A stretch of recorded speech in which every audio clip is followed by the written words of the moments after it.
떨어져 계시지만 우리는 행복한 사람입니다 하면서 인사하겠습니다. 우리는 행복한 사람입니다. 예, 우리는 행복한 사람입니다. 예. 오늘은 또 꽃을 달고 계시니까 더 행복해 보이신 것 같아요. 참 꽃이라는 게 사람에게 참 기분을 좋게 하는 것 같습니다. 여러분, 오늘은 무슨 주일이죠? 그렇죠. 어버이 주일입니다. 오늘은 어버이 주일입니다. 여러분, 어버이, 우리에게 좀 익숙치 않은 단어죠. 근데 어버이라는 말은 우리가 아시다시피 아버지와 어머니를 아울러 이르는 순 우리말입니다. 그런데 우리에게는 이제 어버이라는 말보다는 사실 부모님이라는 말이 사실 더 익숙한 단어가 어버이인데요. 아버지, 또 어머니, 또 엄마, 아빠, 이런 말은 누군가에게 또 다른 이름이고 또 다른 명칭인 것 같아요. 제가 몇 달 전에요, 저희 아버님한테 어느 정도 나이가 이제 먹으니까 저희 아버지한테 이제 전화를 드리면 아버지 이렇게 하는데, 제가 그날따라 좀 장난이 치고 싶었어요. 그래서 제가 아빠 그랬더니 저희 아버님이 깜짝 놀라면서 뭐라는 줄 아세요? 뭐 필요한 거 있어? 여러분, 엄마 아빠 참 좋은 이름이죠. 근데 이 이름은 어쩌면 당연해서 잊고 지내는 이름이고, 늘 그 자리에 있기에 무심했던 이름이고, 또 사랑이라는 말로는 다 채울 수 없는 이름입니다. 그리고 곁에 있는 것만으로도 든든함이 하늘 같은 이름이 바로 아버지요 어머니입니다. 그만큼 소중한 이름이 아버지고 어머니고 엄마고 아빠인 것 같아요. 몇 년 전에 한 금융회사에서 특별히 아버지에 관한 영상을 인터넷에 올린 적이 있습니다. 나에게 아버지는 어떤 존재인가? 아마 보신 분들도 계시겠지만은 나에게 아버지는 어떤 존재인가라는 그 질문에 대한 답이 될 수 있는 그 영상이 있는데요. 우리 잠깐 그 영상을 함께 좀 보고 보겠습니다.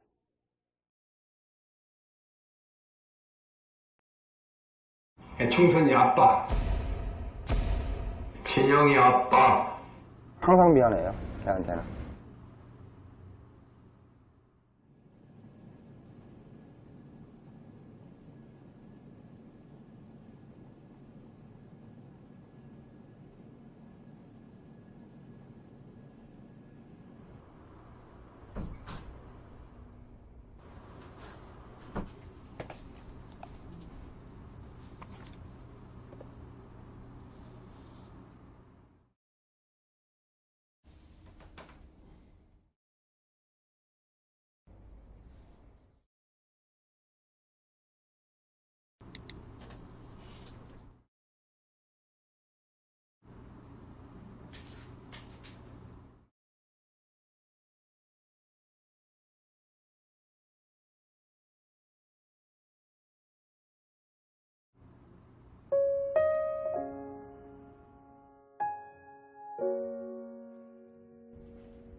충선이 아빠, 김용봉.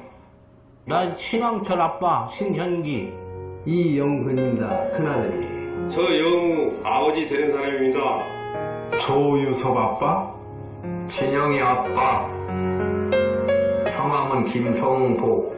생각나지요. 그 아들, 딸만 낳다가 아들 가졌는데 요번에도 딸이 못 갈까 했는데 네 엄마, 아빠, 동생한테 신경 써주고 고맙고. 부모로서 이렇게 뭔가를 충분하게 해줘야 되는데 그런 것도 못 해주고 그래서 참 마음이 아픕니다. 아들이라는 것은 어느 누가 바꿀 수도 없는 것이고 크게 뭐 도와주지도 못했고 했는데 그들이 알아서 잘 커가지고. 계속 부족한 게 부모 마음 아닐까요? 죽는 순간까지. 제가 그런 마음으로 살고 있어요. 계속 부족한 거예요. 너무 엄하게 했던 게 그게 좀 미안해요.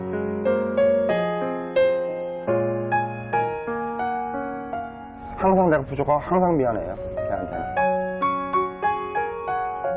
미안하다 참. 모든 것이 부족하고 못 가르치고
수많은 아버지, 어머니가 계시죠? 그리고 우리에게는 지금 이 세상에 계시든 계시지 않든 아버지와 어머니가 계십니다. 물론 내 마음에 들지 않는 아버지, 내 마음에 들지 않는 어머니도 있을 수 있어요.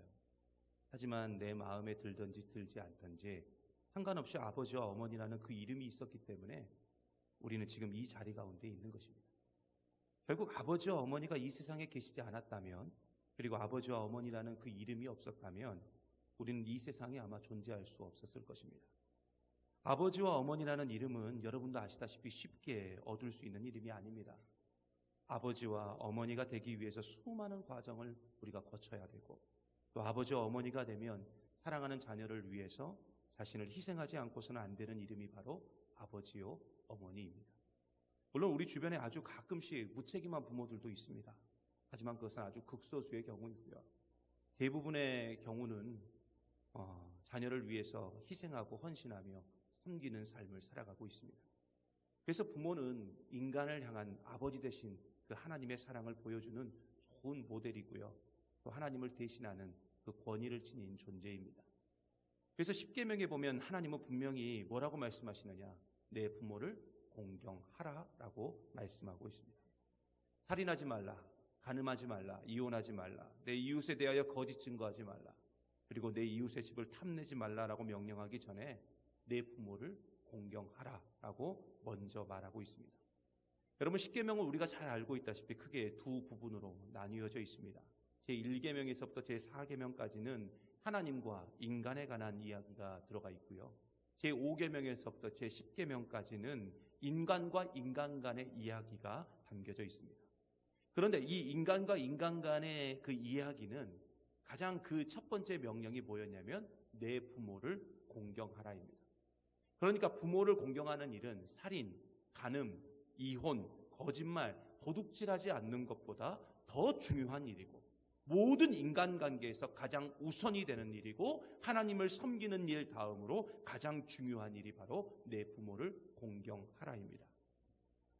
사실 저는 오늘 설교를 준비하면서 굉장히 좀 힘들었습니다.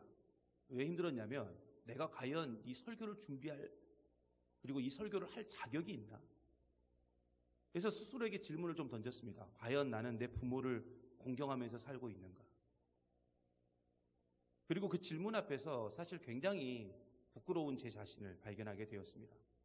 그래서 지난주 목요일날 박현수 집사님이 지금 계시는 그 성가롤로 병원에 저희 아내랑 같이 이렇게 차를 타면서 신방을 가고 있는데, 제가 이제 저희 아내한테 물었어요. 여보, 나는 효자가 아닌데 누가 봐도 나는 효자가 아닌데 이 어버이 주일 설교를 내가 어떻게 해야 될지 잘 모르겠어. 이렇게 해서 제가 질문을 했더니 저희 아내가 이 대답을 했는데, 제가 그 대답 듣고 굉장히 충격을 받았잖아요. 그날 저희 아내가 뭐라 그랬냐면, 어차피 당신이 전하는 말씀대로 살지도 않으면서 매번 설교하는데 뭔 그런 쓸데없는 걱정을 하냐고. 그래서 제가 그날 주여 맞습니다 주님 하면서 제가 그날 굉장히 충격을 받았어요. 근데 충격을 받고 동시에 저도 용기를 얻었어요. 여러분 생각해 보니까 뭐 전 완벽한 사람도 아니고, 전 그냥 원래 사실 말씀을 전하는 도구이지 제가 뭐 예수님도 아니기 때문에 평소에 전하던 대로 그냥 하나님 말씀 잘 전하기만 하면 되더라고요. 물론 말씀을 전하는 자이기 때문에 말씀을 듣는 자보다 더 말씀대로 살아야 되겠죠. 하지만 저 역시 늘 부족하고 늘 연약한 존재이기 때문에 그 부족함과 연약함을 조금 인정하고 오늘 이 말씀이 우리 모두에게 큰 도전이 되고 또 함께 실천하는 생명의 말씀이 되시기를 간절히 소망합니다.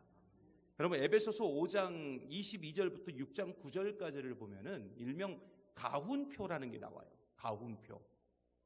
우리가 지난 금요일 새벽까지 계속 봤던 그 골로새서 말씀에도 이 가훈표가 나오기는 합니다. 여러분, 가훈표라는 것은 뭐냐면 그리스도인이 자신에게 주어진 삶의 현장에서 내가 어떻게 살아야 할지 구체적인 삶의 방법을 알려주는 그 윤리와 도덕에 관한 내용입니다. 특별히 세 가지의 내용에 대해서 이야기를 하는데, 첫 번째는 뭐냐면 부부 간의 관계, 그러니까 부부 간에는 어떻게 해야 될 것인가. 그리고 두 번째는 뭐냐면 부모와 자녀 간의 관계를 이야기하고 있고요. 마지막으로 세 번째는 직장에서 우리가 어떻게 살아야 될 것인가 하는 직장에서의 관계를 이야기하고 있습니다. 그것도 사도 바울이 아주 구체적으로 이야기를 하고 있기 때문에 우리가 굳이 설교를 듣지 않고 그 말씀만 다 봐도요, 충분히 내가 어떻게 살아야 될지 알 수 있을 정도로 사도 바울은 이 부분을 굉장히 자세하게 설명하고 있습니다. 여러분, 오늘 우리가 함께 본 말씀은 그 중에서 부모와 자녀 간의 관계, 그러니까 더 구체적으로 말하면 자녀가 부모에게 어떻게 해야 될지 알려주는 말씀이 에베소서 6장 1절에서부터 3절까지 나오는 말씀입니다. 여러분, 오늘 말씀 1절, 자, 1절 말씀 같이 한번 보겠습니다. 같이 한번 큰 목소리로 볼게요. 시작. 자녀들아, 주 안에서 너희 부모에게 순종하라. 이것이 옳으니라. 아멘. 여러분, 사도 바울은 자녀들이 부모에게 순종해야 된다, 이렇게 말하고 있어요. 여기서 말하는 순종이란 여러분 이유나 조건이 없는 순종입니다. 이걸 다른 말로 복종이라고 말하죠. 그래서 부모의 말에 자녀는 무조건 복종해야 된다, 이렇게 말하고 있어요. 더 정확히 말하면 부모가 내 마음에 들지 않는다 할지라도 자녀는 부모의 말에 무조건 순종해야 된다는 것입니다. 그런데 사도 바울이 말하고 있는 이 순종에는 딱 한 가지 조건이 있긴 있어요. 그게 뭐예요? 어디 안에서요? 주 안에서. 그렇다면 주 안에서라는 말은 어떤 의미가 있을까요? 첫째는 부모에게 순종하라는 계명을 하나님께서 주셨기 때문에 우리가 부모의 말에 순종해야 된다는 것입니다. 그리고 두 번째는 어떤 의미가 있냐면 부모는 하나님의 대리인이고 하나님이 우리에게 주셨기 때문에 우리는 부모의 말에 순종해야 된다라는 게 이 주 안에서가 주는 의미입니다. 그러므로 부모에 대한 순종을 통해서 우리는 하나님에 대한 순종을 자연스럽게 배울 수 있고 하나님께서 가정의 권위를 부모에게 주셨기 때문에 자녀가 부모에게 순종하는 것은 매우 당연한 일입니다. 결국 부모에게 순종하지 못하는 자는 하나님께 순종하지 못하는 자이고 반대로 부모에게 순종하는 자는 하나님께 순종하는 자가 될 수 있다는 것입니다. 그러므로 하나님은 부모를 통해서 우리가 온전히 하나님만 순종하고 하나님께만 복종하기를 원하고 계십니다. 그리고 이것이 오늘 말씀에 분명히 나왔듯이 옳은 일이다. 옳은 일이다. 그리고 이어서 2절에 내 아버지와 내 어머니를 공경하라, 이렇게 이야기하고 있거든요. 여러분, 공경하라라는 말은 헬라어로 티마입니다. 티마. 근데 이 티마라는 뜻의 원 의미는 뭐냐면은 무엇에 가치를 두다, 이런 뜻이에요. 결국 부모를 공경하는 일은 최고의 가치를 가지고 있다는 겁니다. 그런데 우리 인생에서 사실 부모를 공경하는 그 최고의 가치보다 더 높은 가치가 있죠. 그게 뭐냐면 바로 하나님을 섬기는 것입니다. 그러므로 부모를 공경하는 것은 결국은 하나님을 공경하는 일과 연결되어 있다는 것입니다. 그래서 사도 바울은 부모를 공경하는 일이 약속 있는 첫 계명이다, 이렇게 말하고 있어요. 물론 10계명에서 부모 공경은 5번째 계명이죠. 그렇죠. 5번째 계명이지만 사도 바울은 부모 공경이 첫 계명이다라고 말하면서 모든 계명 중에 가장 우선순위에 부모 공경이 있음을 지금 증거하고 있는 것입니다. 그만큼 여러분, 부모 공경은 매우 중요한 의미를 가지고 있어요. 여러분, 많은 믿는 자들이 신앙생활을 이유로 부모 공경 또는 부모 순종을 거부할 때가 있어요. 그래서 오히려 전도의 문이 닫혀버리고 가족들이 기독교에 대해서 좋지 않은 시선을 가질 때가 많이 있습니다. 하지만 기독교는 부모에 대한 공경을 최고의 가치로 삼고 있을 정도로 이 부모님에 대해서 정성을 다해 섬기고 공경하고 순종할 것을 이야기하고 있다고요. 심지어 여러분, 레위기 20장 9절에 보면 이렇게 증거하고 있습니다. 만일 누구든지 자기의 아버지나 어머니를 저주하는 자는 반드시 죽일지니 그가 자기의 아버지나 어머니를 저주하였은즉 그의 피가 자기에게로 돌아가리라. 아멘. 결국 부모님을 제대로 섬기지 않는 사람은 어떻게 하라는 거예요? 돌로 쳐 죽이라는 거예요. 여러분, 이게 기독교예요. 이게 하나님의 율법이라고요. 그만큼 기독교는 부모 공경에 대해서 엄청나게 강조하고 있어요. 말 안 들으면 죽여버리래요. 근데 역사적으로 놀라운 건 뭔 줄 아세요? 어느 부모도 자기의 자녀를 죽이지 않았다는 거예요. 그게 또 부모 마음이에요. 그리고 잠언 6장 20절과 21절에 보면 이렇게 증거하고 있습니다. 내 아들아, 내 아비의 명령을 지키며 내 어미의 법을 떠나지 말고 그것을 항상 내 마음에 새기며 내 목에 매라. 아멘. 여러분, 이 말씀은 부모에 대한 순종을 정확히 지키라는 것입니다. 여러분, 처음에도 말씀드렸지만 아버지와 어머니는 희생을 통해서 주어진 이름입니다. 그래서 아버지와 어머니가 되는 순간 자기 이름이 사라져요. 그리고 어느 순간부터 누구누구의 아버지 또는 누구누구의 어머니로 우리가 부름을 받게 됩니다.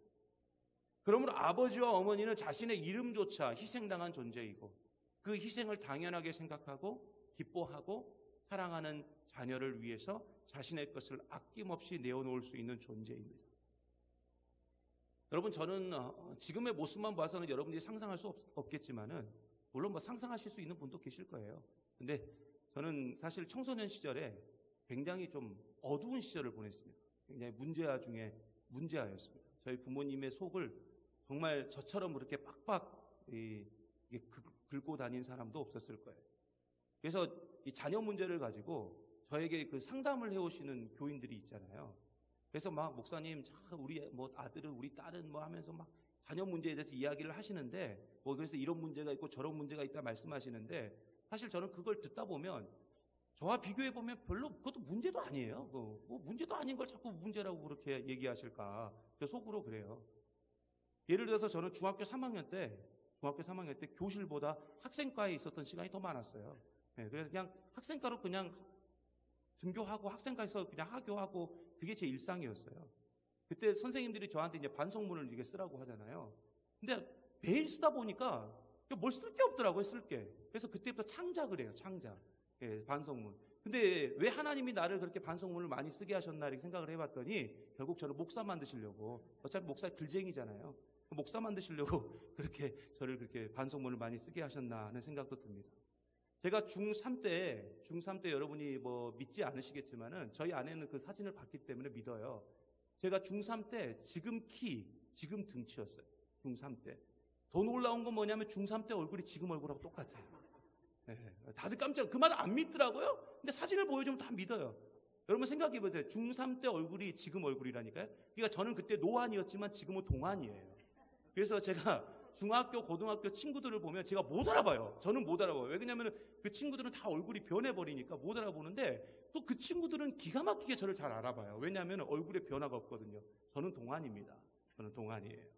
근데 아무튼 그런 상황이었어요. 그래서 이 교복을 입고 있으면은 마치 어른이 뭐 어떤 페스티벌 가가지고 교복 입은 것처럼 그런 언밸런스한 그런 것들이 좀 있었는데 여러분 생각해 보세요. 학교에서 문제아였죠. 덩치도 되게 좋죠. 그러니까 당시에 그런 거 있잖아요. 순천에 뭐 무슨 파 이런 데서 저를 막 데리고 가려고 부단히 노력을 좀 했어요. 제가 그런 사람이었어요. 네, 조심하세요. 그런데 그때 저희 아버지께서 이 사실을 알게 되셔가지고 어떻게 하냐면 아들을 지켜야 되잖아요. 아버지 입장에서 아들을 지켜야 되니까 학교 시간만 되면 저를 꼭 데리러 오셨어요. 그것도 교문 앞에까지. 제가 혹시나 다른 데로 셀까봐 저를 꼭 데리러 오셨어요. 본인이 바쁘시면 뭐 누구를 보내서라도 아들을 지키기 위해서 저희 아버지가 굉장히 노력을 하셨습니다. 고3 때까지 그렇게 하셨어요.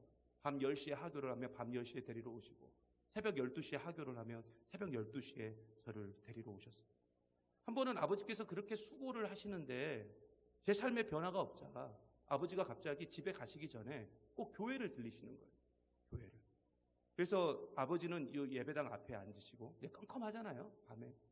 저는 뭐 저기 뒤에 이렇게 앉아있고 근데 아버지는 기도하시고 저는 그때 뭐 별로 믿음이 없으니까 그냥 앉아있다가 그냥 시간만 때우다가 이렇게 컴컴한 예배당에서 나오고 그랬는데 하루는 그 컴컴한 예배당에서 그 아버지의 기도 소리가 들리는 거예요. 평소에는 잘 안 들렸는데 그날따라 좀 잘 들리는 거예요. 근데 그 기도 소리를 듣고 있는데 저희 아버지가 원래 그 직업이 직업군인이시거든요. 그래서 직업군인 출신이라 잘 이렇게 우는 모습을 본 적이 없는데 그날따라 막 저희 아버지가 막 우시는 거예요. 변하지 않는 아들을 위해서 좀 변하게 해달라고. 근데 그렇게 그 우는 모습을 딱 보고 듣는 순간 제 마음에 조금 이게 무너져 내리는 것을 느끼게 되었습니다. 어떻게든지 아들을 좀 살려보겠다고 또 그렇게 하셨는데 물론 저는 뭐 지금도 저희 아버지의 마음을 아프게 하는 아들로 살아가고 있습니다. 하지만 아들을 살려보겠다고 희생하고 헌신하고 또 그렇게 간절한 마음으로 기도하셨던 그 모습으로 인해서 아마 제가 지금 이곳에서 목회하고 있는 것이고 지금도 뭐 70 중반을 바라보시며 불편한 몸이시지만 아들을 위해서 그리고 아들 목회를 위해서 새벽마다도 우리 교회에 오셔가지고 일부러 기도하시는 그 희생으로 말미암아 제가 여기에 있는 거거든요. 사실 저는 굉장히 행복한 사람이에요. 다른 사람에 비해. 왜 그러냐면은 저는 양가 부모님이 전부 저를 위해서 기도해 주시거든요. 부모님들이 사실은 네 분 다 몸이 안 좋으셔요. 몸이 다 안 좋으시거든요. 근데도 그럼에도 불구하고 기도해 주시는 모습을 볼 때 그 희생과 섬김으로 사실은 제가 이렇게 살아가고 있습니다. 그렇다면 왜 그분들이 그렇게 희생하시고 섬기고 계실까요? 이유는 하나죠. 바로 부모님이기 때문에 그렇습니다. 그래서 우리가 아버지와 어머니가 되었을 때 진정한 어른이 될 수 있고, 또한 아버지와 어머니가 되었을 때 내 부모의 마음을 알게 되고 하나님 아버지의 마음을 우리가 알 수 있다는 것입니다. 결국 부모는 하나님의 마음을 알 수 있는 좋은 모델입니다. 그래서 부모를 공경하는 것은 하나님을 공경하는 것이고, 부모에 대한 순종은 하나님에 대한 순종으로 연결될 수 있습니다. 물론 이 모든 것은 다 어디 안에서 이루어져야 되느냐? 주 안에서 이루어져야 합니다. 부모가 예수님을 섬기고 교회를 반대하지 않는 한에서 우리는 최선을 다해서 내 부모님을 공경하고 부모님의 말씀에 적극적으로 우리가 순종해야 될 줄 믿습니다. 물론 힘들 수 있죠. 어려울 수 있죠. 그리고 완벽하지 않을 수도 있습니다. 하지만 우리는 그럼에도 불구하고 우리가 할 수 있는 최선의 것으로 내 부모를 공경하고 순종하는 삶을 살아야지만 합니다. 부모가 자녀에게 바라는 최고의 선물은 뭘까요? 부모가 자녀에게 바라는 최고의 선물은 돈일까요? 부모가 자녀에게 바라는 최고의 선물은 내 자녀가 잘 되는 것입니다. 내 자녀가 행복해지는 것, 이것이 바로 부모가 자녀에게 원하는 최고의 선물일 거라고 저는 생각합니다. 여러분, 가수 양희은 씨 아시죠? 굉장히 유명한 가수인데 그 양희은 씨가 부른 엄마가 딸에게라는 그 노래 가사를 보면은 이런 가사가 있어요. 내가 좀 더 행복해지기를 원하는 마음에 내 가슴 속을 뒤져 할 말을 찾지. 그러니까 엄마가 딸에게 뭔가 행복해지길 바라는 마음으로 막 가슴 속을 뒤져갖고 할 말을 찾는데 그 할 말이라는 게 사실 별것 아니에요. 공부해라, 성실해라, 사랑해라. 그런데 그 노래 가사를 계속 들어보면 엄마가 자신의 딸에게 공부해라 이렇게 말하면서 엄마 스스로가 자기가 말하면 자기가 대답을 해요. 뭐라고 대답하냐면 공부해라 해놓고서는 뭐라고 말하냐? 아니야, 그건 너무 교과서야. 성실해라 이렇게 말하면서 엄마 스스로가 뭐라고 말하냐? 나도 그렇지 못했잖아. 사랑해라 라고 말하면서 엄마가 스스로에게 뭐라고 말하느냐? 아니야, 그건 너무 어려워. 그리고 다음에 나오는 가사가 뭐냐? 너의 삶을. 그리고 내가 좀 더 좋은 엄마가 되지 못했던 걸 용서해 줄 수 있겠니? 넌 나보다 좋은 엄마가 되겠다고 약속해 주겠니? 라고 노래가 마칩니다. 결국 이 세상에 완벽한 부모는 없습니다. 하지만 부모는 완벽하지 못하다 할지라도 어느 누구보다 내 자녀가 행복해지기를 원하고 내 자녀의 행복을 위해서 자신이 할 수 있는 최선의 것을 실천하는 존재가 바로 아버지요 어머니입니다. 물론 모든 부모가 다 그렇다는 건 아닙니다. 하지만 그럼에도 불구하고 부모는 마땅히 공경받아야 되고 순종해야 될 대상입니다. 물론 처음에도 말씀드렸듯이 내 마음에 들지 않는 부모도 있을 수 있어요. 물론 존경받을 수 없고 순종할 수 없는 부모도 있습니다. 하지만 하나님은 그럼에도 불구하고 공경하고 순종하라고 말씀하고 있습니다. 그리고 이것이 잘되고 땅에서 장수하는 비결이다 라고 말씀하고 계십니다. 물론 부모님이 더 이상 이 땅에 계시지 않아서 이젠 부모님을 공경하고 싶어도 순종하고 싶어도 그렇게 하실 수 없는 분들도 계십니다. 그렇다면 부모님께서 살아생전 자기 자신에게 원하셨던 삶을 기억하십시오. 그리고 나를 위해서 헌신하셨던 부모님처럼 나도 좋은 부모가 되면 되는 것입니다. 그리고 하나님께서 내 아버지가 되심을 기억하고 자기 독생자를 죽이면서까지 우리를 사랑하신 그 사랑을 좀 기억하면서 늘 하나님 말씀에 좀 순종하고 하나님 뜻대로 살아가는 믿음의 아들, 믿음의 딸이 되시기를 간절히 소망합니다. 바로 그때 우리는 모든 것이 잘 되고 이 땅에서 믿음의 대가 계속 이어지는, 즉 믿음의 장수가 우리 가운데 있게 될 줄 믿습니다. 항상 나를 위해서 헌신하신 그 부모님의 사랑을 기억하며 그 사랑이 아버지 되신 하나님의 사랑으로 연결되어서 이제는 하나님을 공경하고 하나님 말씀에 순종하는 믿음의 자녀가 되시기를 간절히 바랍니다.